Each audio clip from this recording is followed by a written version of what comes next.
story outraged us so much, we just had to do something. A local jeweler apparently ripping off our viewers. Good evening. Thanks for joining us. I'm Ann Trujillo. And I'm Shannon Ogden. And this story is a perfect example of why we're bringing back Call 7. Now, those of you who have lived around here for a while probably remember. And now we're calling it Contact 7 because there are so many ways you can reach out to us.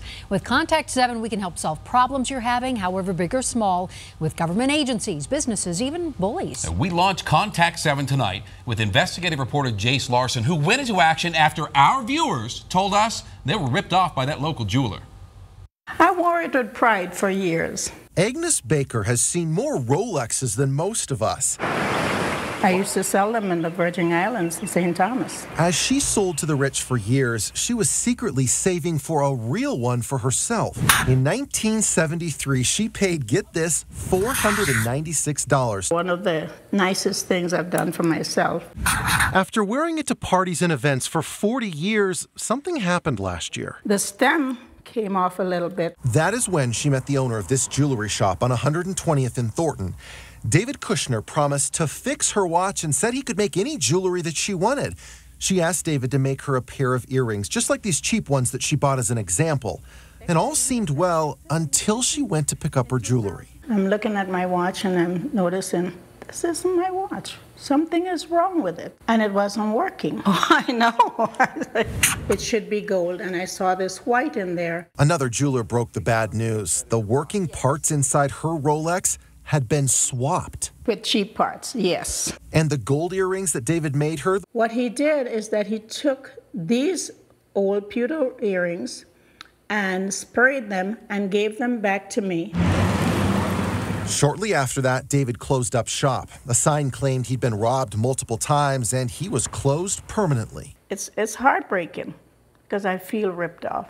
And I'm not the only person. I got divorced and it was just time to get rid of the rings. Time to move on. Time to move on, start a new life.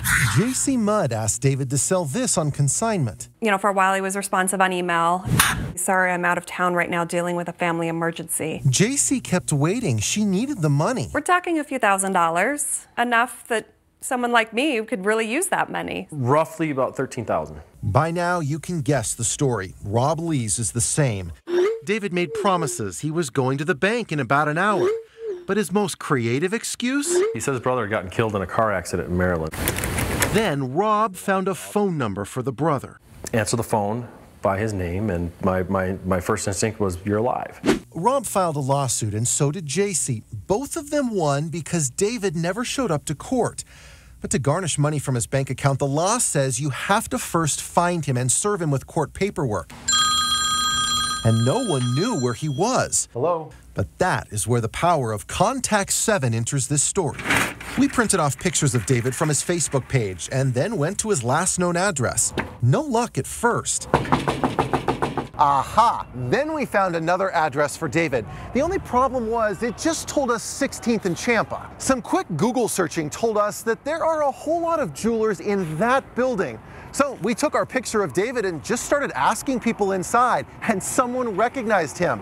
They told us that David works on the 10th floor. I'm trying to get a hold of David. Kushner? Yes, Or... Kushner. Yep.